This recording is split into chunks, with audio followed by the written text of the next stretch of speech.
Simesihle Khuzwayo oneminyaka eyi-17 ubudala uthi ukuzikhandla nokuzimisela ngomsebenzi wakhe wesikole ikhona okumenze wabalwa kanye nabafundi abaphumelele ngamalengisi eNingizimu Afrika.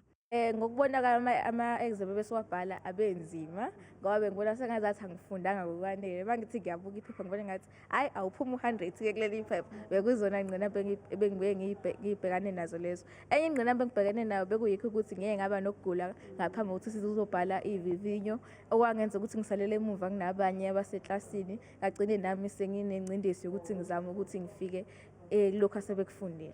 USimesihle uthi umonga othisha bakhe ngokuba nesineke ngesikhathi bemfundisa.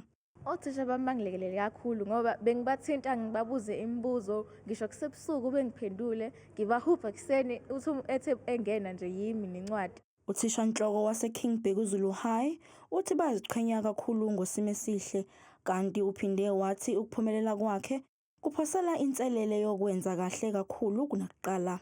Usithathe wasibeka ebalazweni. Abantu nje endaweni eziningi bayabuza ngeKing Bhekuzulu, social media bayabuza, unongoma wonke uyacelebrate.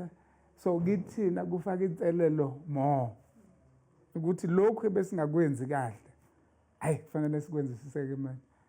Ukusuka lapha uSimesihle uyofundela izifundo zobudokotela eNyuvesi yaseKapa kanti-ke usasalelwe isinqumo sokuthi akhethe umfundaze njengoba ebangwa imifundaze emihlanu. Kanti newele lakhe uMelobuhle liphumelele kahle umatikuletsheni. Yena uzokwenza izifundo zobunjiniyela ezimayini, i-mining engineering, eNyuvesi yasePitoli.